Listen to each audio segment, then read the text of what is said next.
Today's video is about one of the most important things to consider when you're buying a TV if you're a gamer. In fact, what I want you guys to do is leave a comment down below before we even get started with what features do you think are the most important when you're picking out a TV as a gamer. Go ahead and pause the video, leave a comment, and then unpause it afterwards. I'll wait a second. All right, so I'm sure that a lot of you said resolution. I'm sure that a lot of you said frame rate. I'm sure that a lot of you said, you know, some of the high-end stuff like variable frame rate or some kind of game sync kind of thing. And those are all good answers. But I personally, for me, this is just for me, I think the most important feature that people often overlook when they're picking up a TV, it's not the black levels, it's not the frame rate, it's not the resolution, it's the number of HDMI ports. And today's video is about a dock that will free up an HDMI port on the back of your TV, which for me is really important because I am not one of those tribal console wars guys that has just one. I have the PS5, I've got the Xbox Series X, I've got a Nintendo Switch, I've got a PC, and I have a Steam Deck. And if I want to have all of them hooked up to my TV, I can't. I even have an HDMI switch, but that HDMI switch has only 4 options, right? And so that means that I have to have something plugged into the HDMI. And so if I want to watch a show on my Apple TV, or if I want to play a game on my PS4, or if I want to play Metroid Prime on my Nintendo Switch, I got to pick up the remote and I have to switch the inputs. And I don't want to have to do that. And the reason I don't want to have to do that is because I'm lazy. So what product is it that I'm talking about? Well, let's take a look. All right, let's do a quick unboxing of this device. It is the Steam Dock from Skull and Company. I saw them tweet this out and I was like, this seems really, really cool. So essentially what this thing is it allows you to deck your Steam Deck and a laptop and apparently a Nintendo Switch as well. So like, this is definitely something I'm interested in because I can have my Steam Deck and my Nintendo Switch plugged into the same HDMI port depending on which one I've got hooked up. So let's go ahead and open it up.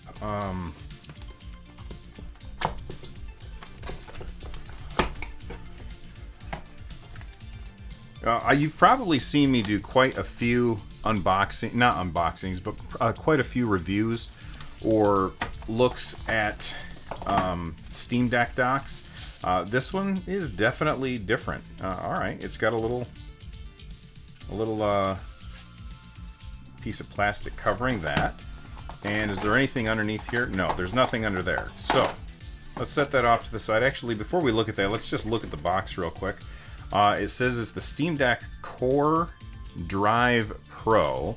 It's got a little sticker though, so I want to take the sticker off and see what does that say underneath the sticker. It just says Core Drive. So the Core Drive Pro has a sticker. I don't know what that means. They also have a sticker down here that says that it has a Core Drive Pro.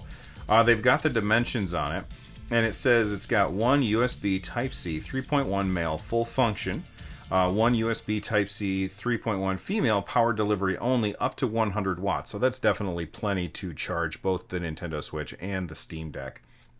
Output. One HDMI 2.0. That's not going to have 2.1, but we really don't need all of the features of 2.1. I'm sure that there's going to be plenty of people in the comments down below that tell me all of the reasons why you want to have 2.1, but I'm fine with 2.0. Then they also have 3 USB 3.0 for power delivery capable of 5 gigabits per second. So you can see that we've got USB-C, HDMI, and 2 USB-A. There's another USB-A on the side here. No Ethernet for this, which that's definitely a detractor. And then it has this weird like lid that you can take off. I'm not sure what that's for. Let's check out the user manual real quick. Hey everybody, I'm in the middle of editing this video and a really weird coincidence happened. On this week's episode of the NerdNest podcast, it had me, Russ from Retro Game Core, the Fox, Richard from Fan the Deck, and we were talking about E3 kind of falling apart and all of the big players pulling out of it. And I mentioned what happens to the indies that kind of depend on coverage at places like E3 to get exposure to, gamers like us. And we were talking about like places where indies can go in order to get that exposure. And Richard from Fan the Deck mentioned that he really likes the Boomer Shooter Fest. But you're right, it's the indies that don't. And I think that PAX East does that. I think also we're starting to see a lot more smaller, like niche virtual conferences. One of my favorite times of the year, what's the name of it now? I'm gonna forget, but there's a Boomer Shooter conference. Does anyone know what I'm talking about? I've never heard of this. So it's a Boomer Shooter conference put on by like 3D Realms and New Blood, and they do it every year. It's virtual completely, but it's all retro. Now, if you want to check out the rest of that episode, there is a link in the description down below. Please do. It was a really fun conversation with those guys. But the reason I bring it up is because Humble Bundle just announced the Boomer Shooter Bundle, and there's some really interesting games in here for a ridiculously low price. Let's take a look at them real quick. So we're going to start off with Nightmare Reaper, which is verified on Steam Deck, has very positive reviews, and has a demo. Now, most of the time, this game is going to cost you $25. You can get it through Humble Bundle for $18. So what I'm going to recommend that you do is check out this game's demo, because it has a demo. And if it appeals to you and you think you might want to pick it up, then go to Humble Bundle, use the link in the description down below, and you can get this game as well as the other games that I'm going to show you all for $18. So you're automatically going to be saving money if you are interested in any of these games. Next up, we have Dead Link, which is playable on the Steam Deck, also marked as very positive. And then there is Graven, which has mixed reviews, but is also unsupported on the Steam Deck. So I think that one's kind of a wash if you're planning on playing these games on the Steam Deck. Then we have Wrath, Aeon of Ruin, which is marked as playable on the Steam Deck and is also very positive. And almost all of these games are like $25 a piece. So for $18, you're getting a hell of a deal. Then we've got Forgive Me Father, which is playable on Steam Deck and is very positive on Steam. Then Viscera Fest, which is very positive on Steam and playable on Steam Deck. And then there's The Citadel, which is very positive on Steam. And it looks like this one has yet to be verified or playable or any of that, but it does have a demo, so you can check it out if you want to see if it's going to work first. And then there's the Impaler, which this one actually surprised me because it's verified on Steam and it's got very positive reviews. But if you look, their developer comments about its verification status, here's what they have to say. While developing Impaler, it was very important to us to meet all of the requirements to become deck verified once the game is available. This is why Impaler has been tested significantly on the Steam Deck. We can already confirm that it runs smoothly, and we hope it will give you a lot of fun on Valve's handheld device. Anyway, I thought that I would share that stuff with you guys because it seems like a really good deal. As always, I am a humble partner, so if you use my link, you will be supporting the channel as well as saving money on some apparently very positive games on Steam, and most of them are either verified or playable. Anyway, let's get back to the Steam Dock. Okay, this is really interesting. So for Steam Deck, it says dock your Steam Deck with a protective case, desktop mode, supports 4K 60 via HDMI and 60 watts power delivery, so it's definitely enough to charge with whatever brick you have. Provides 3 USB ports, and then it says the detachable core drive can be used as a portable dock compatible with the Switch OLED. Alright, so the detachable? How does that even work? Oh, wait a second. Oh, look at that. So this turns into, I'm gonna try and get this to come into focus here. This is the core drive which works as a portable dock. USB-C right there, USB-A, USB-A, HDMI, there's power delivery right there, and USB-A right there. And that slots in to this, and then gives you the Steam Deck dock. This cord right here looks a little short to hook the Steam Deck up to. Let's try putting the Steam Deck in there. Okay, so with the kill switch case, it doesn't quite fit the way that you would like. Let me put this cover back on. I'm not sure what that cover is for. Like, that's kind of weird to me. Okay, so I've snapped the cover back on. I did not put the cover on properly. And okay. Okay, so that is really, really wobbly. You know what? Let me go and get the thing that came with my new D-brand Project Kill Switch and see if that fits into this dock right here. All right, be right back. All right, so when D-brand sent out their Project Kill Switch replacement to me, it included this little I don't, just like adapter, which fits perfectly onto the bottom of, oh, I found the reason. My kickstand was on there. Let's see if it fits now. Still kind of weak. I don't like that. Let's see if this fits, because this fits onto the bottom of the Steam Deck with Project Kill Switch perfectly. So let's see if this fits in here. It's a little wobbly. I don't like that. So what I'm going to do is I'm going to take my case off of this. All right, so I've got the case off of the Steam Deck now, and it fits in there perfectly. So if you don't have a case, then that seems to work really well. My only issue is that it said somewhere that it works with the case on, but apparently not the D-brand case. But you know what? How many people have D-brand cases? All right, so that fits in there. Will this reach? This wire does reach. So it reaches with the Steam Deck. Now, does it reach with the Nintendo Switch? The Nintendo Switch is on the bottom. So how in the hell does that work? Oh, okay. So the portable dock is compatible with the Nintendo Switch, right? So if I grab my Switch here and I plug the portable dock into it, that is going to, and you can see that there's like, it's showing that it's connected. That's how you work that. Oh! I figured out what the stand is for. Or what this, figured out what this is for. So check this out. Ah, there we go. And now, I bet you that that's going to work just fine with Project Kill Switch, which is my case of choice.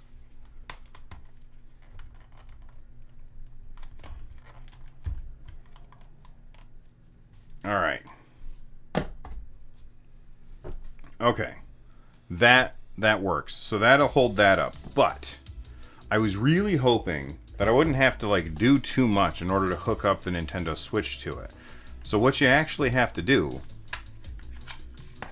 is pop this out, and then you can hook it up to the Nintendo Switch, which is kind of kludgy and not the way that I wanted it to work. I was really hoping that there was going to be like USB-C in the bottom here that I could hook the Switch into, or use the wire in order to hook into the Steam Deck. Oh, look at this. The bottom comes off, and you can remove the cable.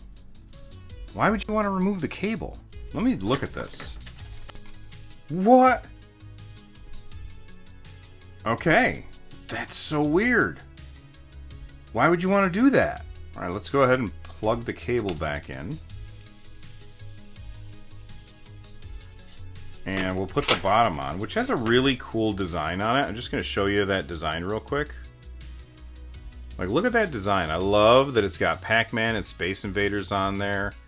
They call it the Steam Dock. There's a little skull on there. I like that a lot. let's hook it up to HDMI and see how it works. Now, maybe your TV has plenty of HDMI ports on the back, and this isn't an issue for you, but for me, it absolutely is an issue. I've got a fairly complicated gaming setup here. This TV only has 3 HDMI ports, and a lot of times when you have TVs this small, it's only a 42-inch TV, they won't have all of the features that the bigger TVs have, like extra HDMI ports. And getting a bigger TV for this small room really just doesn't make any sense. So I'm pretty happy with the TV that I have. Now, going into that TV is a HDMI splitter. And that HDMI splitter is hooked up to an HDMI switch. So why do I have this ridiculous setup? Well, I've got a PS5, an Xbox Series X, a Nintendo Switch, a PC, and an Apple TV. All, did I miss anything? Oh, and a Steam Deck. All that I want to have on this TV. And I also want to have those on my Mac over there so I can capture footage from any of them. So how do I accomplish this? Well, behind this little cabinet right here, I have an HDMI switch. And that HDMI switch has 4 HDMI ins and 1 HDMI out. It also has optical out as well as 3.5 millimeter audio out. So what I've got is all of my main consoles hooked up to that.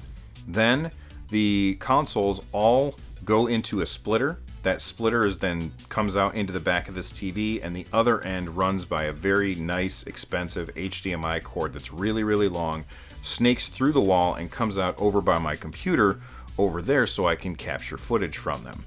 The audio wire also snakes over there and goes into my Rodecaster Pro 2 so I can capture audio from them without having to have like a bunch of crazy stuff. If you're not a content creator, don't worry about that part. So I have this really complicated setup, and I was really hoping that this dock would make it easier. So let's go ahead and set up the dock. And you can see down here that I've got my my official Steam Deck dock hooked up. Let's just unhook that and set it off to the side. And then here I've got my Skull and Company Steam Dock right there. And I guess we'll start off with my Steam Deck. Here's my Steam Deck. If I'm going to use the Steam Deck, I think that I need to put this in here to keep it from tipping over, only because I have the case on it. It's a good problem solving on their part. Now we hook it up, and it's turned black, so I'm guessing that it's going to work. And I think my TV just turned off. Turn the TV back on. Little power save mode messed that up. And yes, that's the name of the input, is Hyrule, because I'm a big Zelda fan. It says no signal. Oh, there we go. Okay, so it came through. And I've got my controller here. Perfect. Okay. So clearly the Steam Deck works fine. What? Come on, camera. My camera's fighting me. Clearly the Steam Deck works fine. So now what I'm going to do is hook up the Nintendo Switch. Let me just mute this.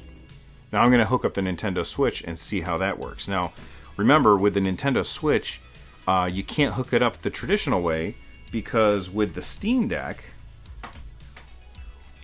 the USB-C port where you hook it up is on the top, okay? With the Nintendo Switch, that USB-C port is on the bottom. So what do? Well, let's flip the camera back down to the setup down here. So now all I'm going to have to do is take the bottom. There's a little spot on the bottom where you can eject it, essentially. Take away the Steam Deck part. Hook up the Switch part.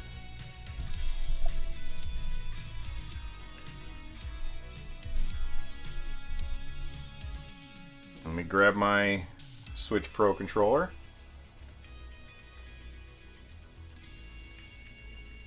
And that is working. Let's see if the audio is coming through. So there you have it. It works. I now have one dock for my Nintendo Switch and my Steam Deck. And is it the most elegant solution? No, obviously not. There's definitely better ways to do this, but this is going to save me from having to unplug things and then plug other things in order to capture different things. Like now I have one less HDMI cord back there to dig around and figure out. So let me know what you guys think of the Skull and Company Steam Dock, which also works with the Nintendo Switch, and they say it also works with phones and laptops and stuff. I think it's kind of cool, and I may end up getting rid of my Nintendo Switch dock, or at least moving my Nintendo Switch dock to some other room, in case I want to play, I don't know, Jackbox games or something with people. Anyway, let me know what you guys think in the comments section down below. And hey, from the Nerd Nest, I'm Bill. Stay rad, everybody.